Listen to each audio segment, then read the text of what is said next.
guys, Rob here from Alien Guitar Secrets.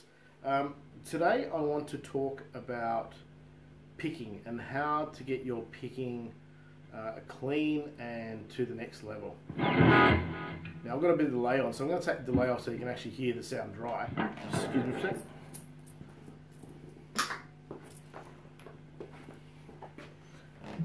Okay. So, picking is probably, for some people, the easiest thing to do. They just seem to get it. For most people, it is the most difficult thing to do. And the most difficult thing about it is the synchronization between the right and left hand. And there's really no easy way to explain the best way to go about your picking practice, except to say that you need to spend time with it and you need to do it slowly. So most of you are out there going, yeah, but I want to pick fast. In order to understand anything intimately, you need to be able to spend time with it at a very close-up range. So you need, in this case, you need to slow your picking down to understand the mechanisms that are involved, the whole idea of the movement between the right hand in the right hand and in the left hand, in order to make it sync. The other thing is that if you've caught, there's a wonderful video on picking mechanics by Troy Grady on YouTube, and he has articulated very well what most of us that have developed a good picking style have actually gone through since our formative years into a point, or to a point where we actually feel rather accomplished and we don't think about it anymore. We just develop our own style. I know myself, I would have gone through easily 15 to 20 different ways of picking until I found something that actually worked, number one, across all areas of my playing, and number two, felt most comfortable. It wasn't that I just chose it because it worked. I think at the end of the day, the range of styles, and it's a range of styling. So I could be playing blues and really hook in on downstroke, and then play the odd upstroke. But then if I'm playing some shreddier stuff,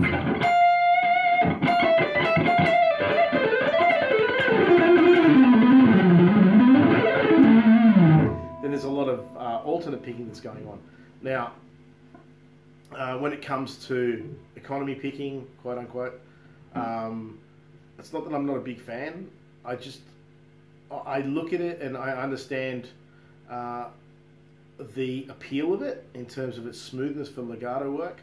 Although I don't make a huge thing of it, and the reason why I don't make a huge thing of it is because I solemnly believe that the best way to understand picking is to understand it at its basis. Now, if you were to run down the street and you were to run down using this pattern, left, right, left, left, right, left, left, right, left, left, right, left, you would only build up a certain amount of speed. I dare say you wouldn't build up that much speed at all, and you'd be tripping over. Why? Because you've got two left feet, literally, stomping out one after another. So when you have a look at the premise of alternate picking is just pure balance. It's down up as it is to left and right. Okay, so you build from there. So if you're ever going to develop your picking, you need to understand the idea of balancing out what you're doing in terms of the down and the upstroke. You need to be equally as strong with an upstroke as you are with a downstroke. Now, that's not to say that you won't just use downstrokes. Sure, when you're doing sweeps and whatnot, yeah, you're going to have your raking across the downstrokes and you're raking across the upstrokes. So you're doing your economy picking there, but in truth, it all stems from alternate picking. And those people that tell you that don't worry about the alternate picking, just go across this economy picking, are full of shit. And the reason why they're full of shit is because you hear that hop in their playing all the time. It doesn't let up. and you don't want it to be that. You want to be as versatile as you possibly can. You want to be able to hack at a frame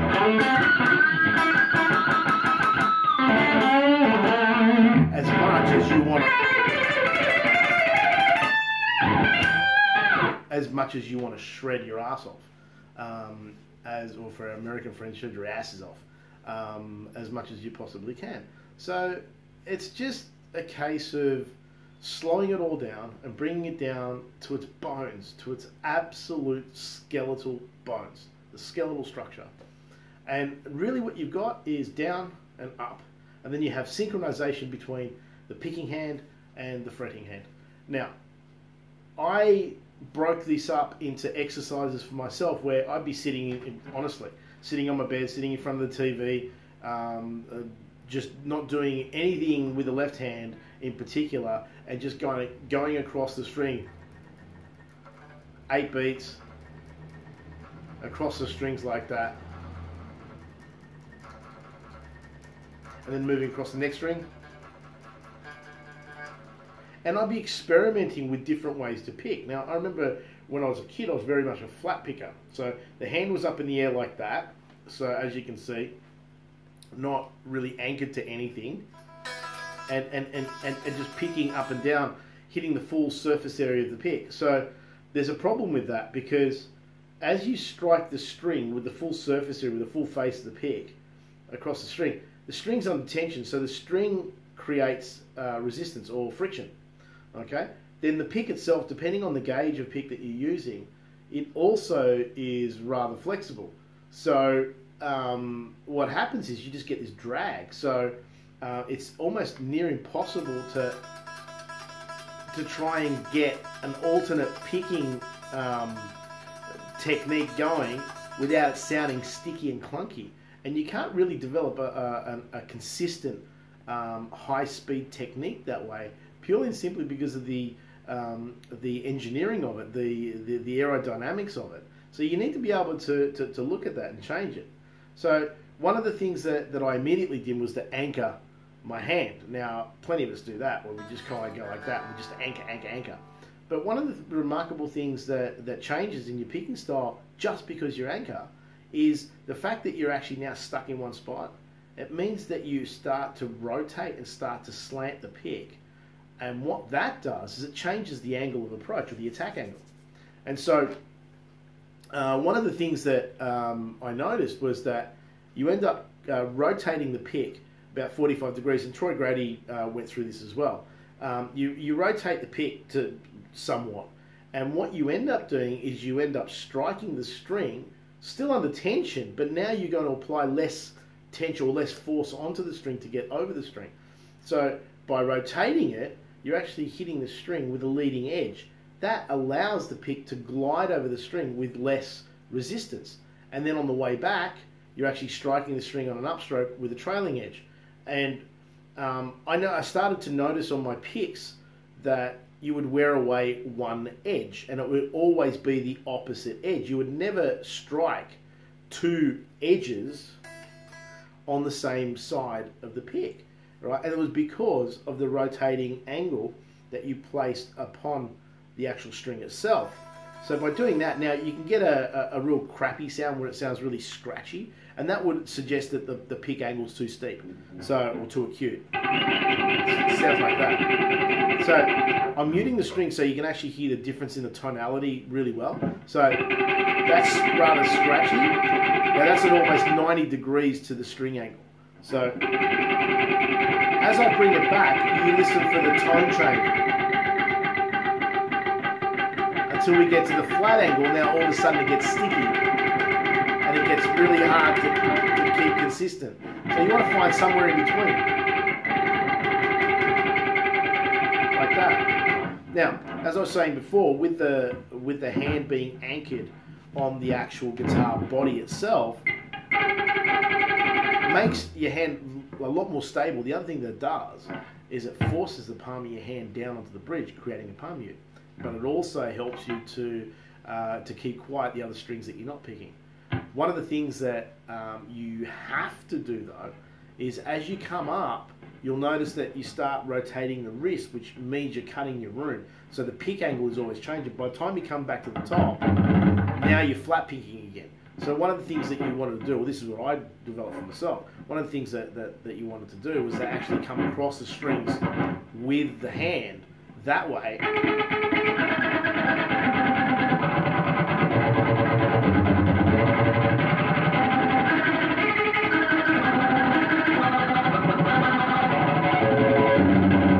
okay? So now I'm not suggesting that for one moment that this is the only way to pick, but what I am suggesting is that learning how to do anything and finding the right things for you in terms of for your progress is really about understanding what the learning process is all about. That means A, you never discard any information. B, you try it all. C, if you're stubborn, then you've got to get rid of that stubbornness, because really at the end of the day, music is this wonderful thing that the sound of what you do is going to affect you. So it's either going to please you or it's going to displease you. So you can get well inside your head by doing something and it sounding like crap, and you knowing that it sounds like crap, but being a stick in the mud or digging your heels in and not changing what you do. So learning is about how to learn. It's not what you learn. Learn it all, right? Take the information in, digest it, process it, and then spit out and, I suppose, just use what works for you.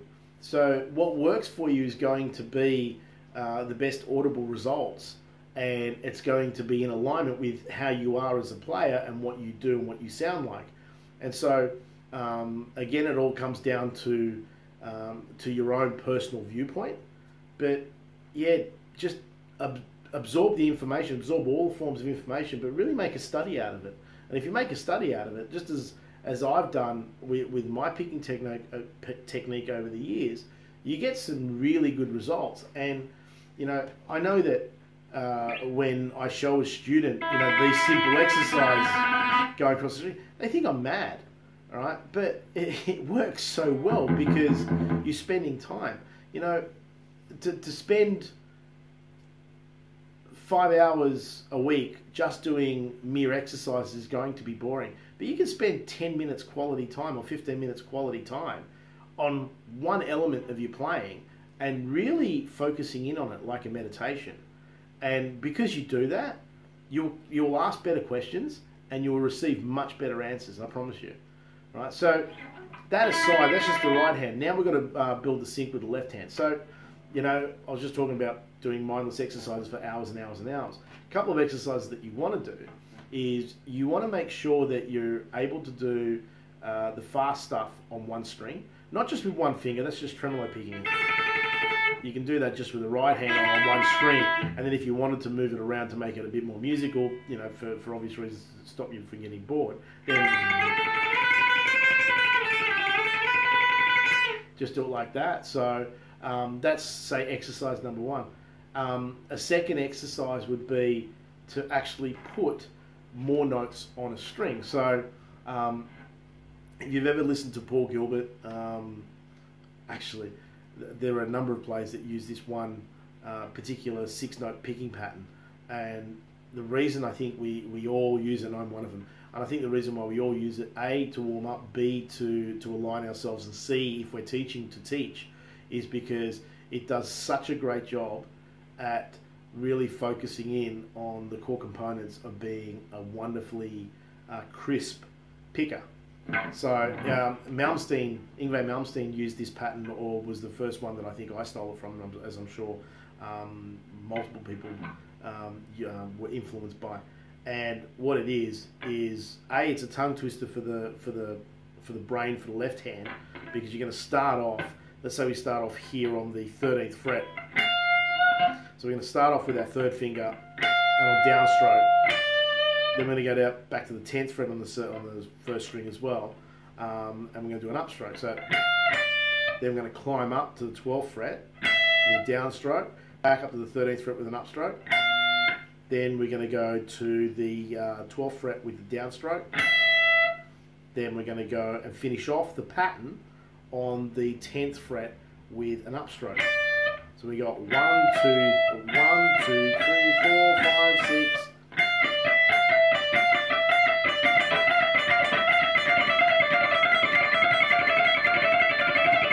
And move it around.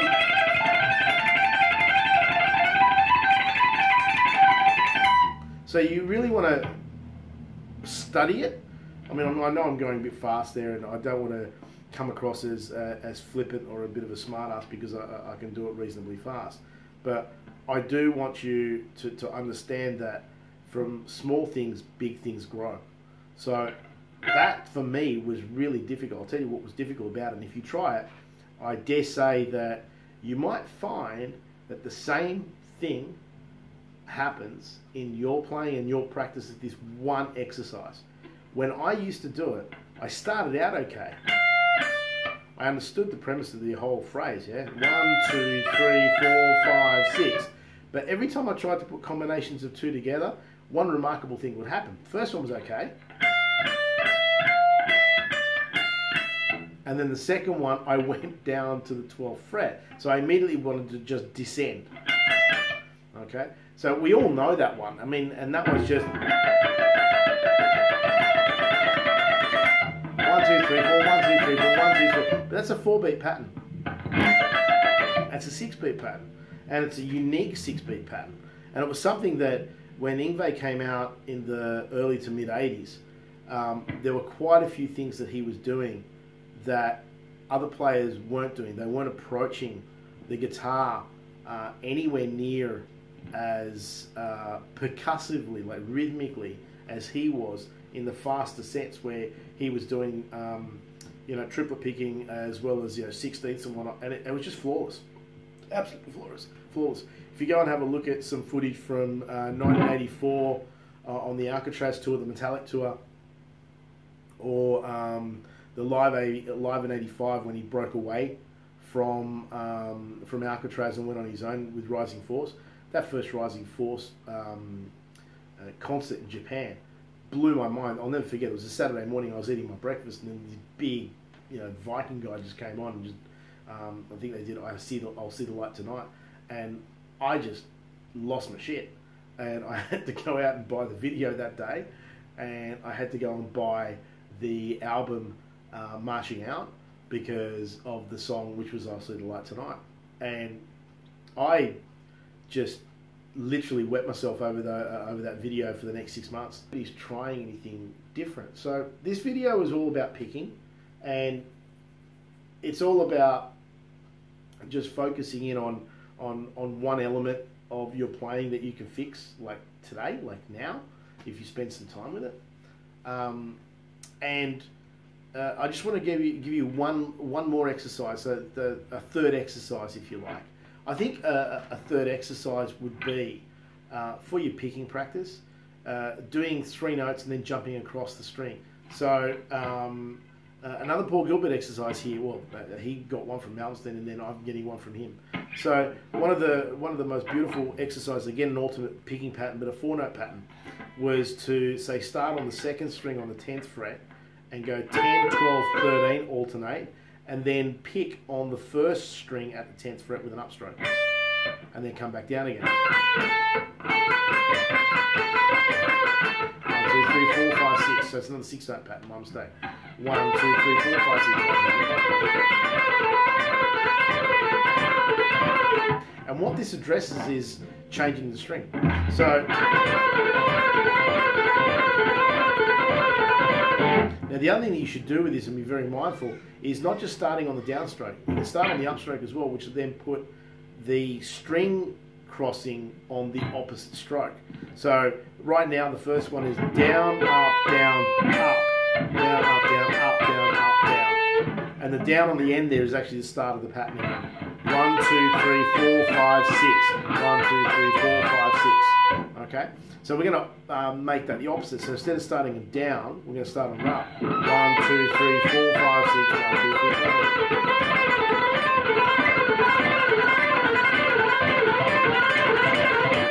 4. Okay?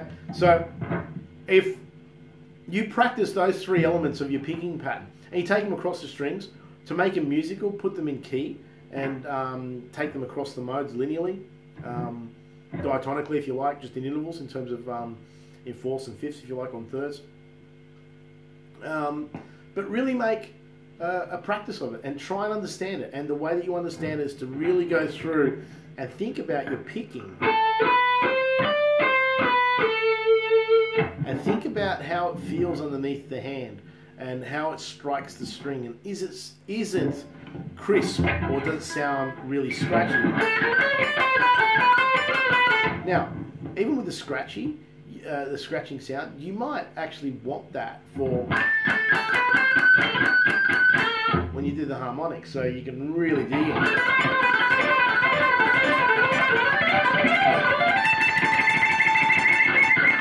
You can hear that whistle that you get when you actually rotate the angle to almost 90 degrees. So just be mindful of that. But hey, you know what? It's your own choosing. I think that if you spend time and you come up with a way that works for you and that you're happiest and you want to own that sound, then that's exactly what you should do. This has been Rob from Alien Guitar Secrets. Happy picking.